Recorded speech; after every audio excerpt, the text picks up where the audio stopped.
Well, I was shocked. By Republican Congresswoman Nancy Mace from South Carolina and Democratic Congressman Khanna from California for a bipartisan conversation about the volatile political climate that we're in and the growing threats of violence against lawmakers. We thank you both for being here.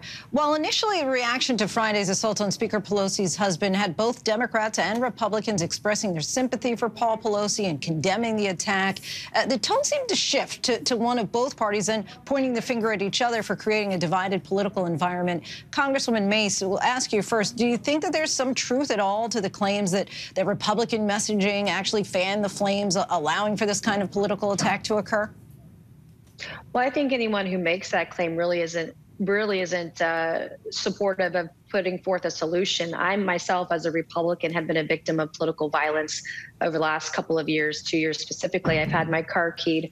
I've had my house spray painted. And just a few weeks ago, I had my house trespassed on for the second time in a year. I see this kind of rhetoric and divisiveness happening on both sides of the aisle. I do want to make very clear what happened to Paul Pelosi is horrifying.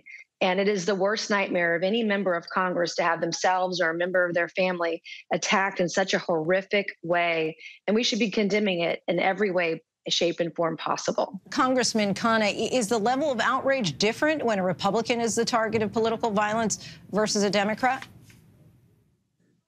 Well, first of all, the attack on Paul Pelosi for me is not just political, it's personal. In the Bay Area, we're a tight-knit family. I was just sickened to my stomach by seeing what happened, and it needs to be condemned completely, categorically. I appreciate Representative Mace condemning it. I, of course, condemn the violence against her in any way. That is totally uncalled for. And I spoke out against the violence and targeting of Justice Kavanaugh and of Representative Scalise. I mean, we need to lower the temperature in this country and speak out against any threats and political violence. That's not the American way. It's unpatriotic.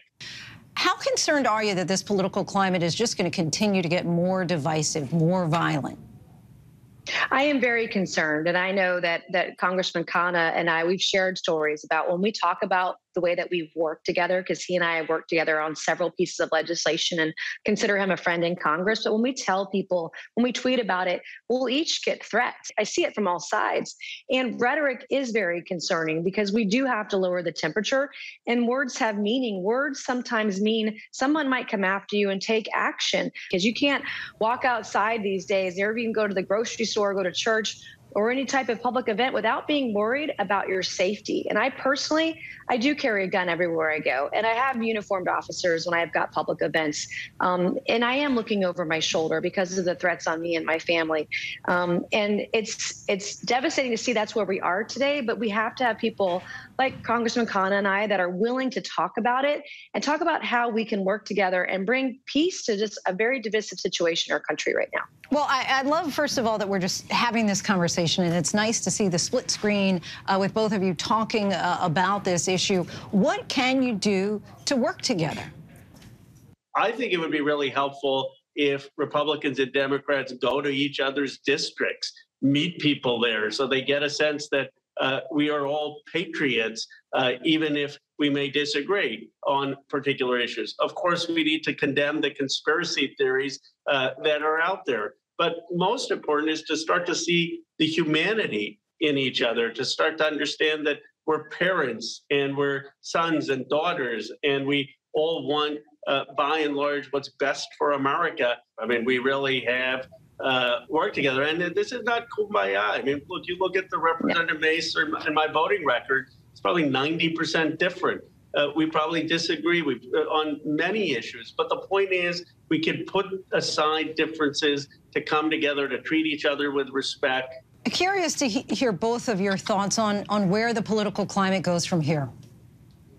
As Rose said, 90% of the things we disagree on, but there's 10% in there, maybe even 15, where we can work together and understanding and communicating with people in our community and with each other, that our goals at the end of the day are often very similar, but how we get there might be different. And if we don't play in the same sandbox, if we don't negotiate, if we don't build consensus with one another, we will not be successful at overcoming the divisions we have today. You mentioned earlier, both of you all have families. Congresswoman Mace, we'll start with you. How concerned are you about your children? I'm very concerned. And I've had threats. Most recently in August, I had a threat by someone that wanted to kill me and every member of my family. And it was very scary and harrowing for my kids. I have 2 teenage kids, and protecting them is my #1 priority as well. And so it's been very difficult for our family, but they understand too that what we are doing, both Ro and I, is greater than ourselves. And I do credit, some of the issues that we're seeing are the fault of social media. I just wish people would just get off social media and not believe everything that they read or what someone else might post out there. And Congressman, just today, the United States Capitol Police Chief called for heightened security for members of Congress due to our country's current political climate. We've not learned the details of what those security measures will include, but what kind of protection do you feel that lawmakers need in order to try to stay safe themselves as well as keeping their families safe? Well, I was shocked that the Speaker's house didn't have 24/7 security. So we can start just with leadership at the very least needs to have round-the-clock security at residences, the same that we have for Supreme Court justices. Now, it's probably impractical to have that kind of security for 535 members of Congress and the Senate. Though, there should be assessments of residences to make sure that they're safe.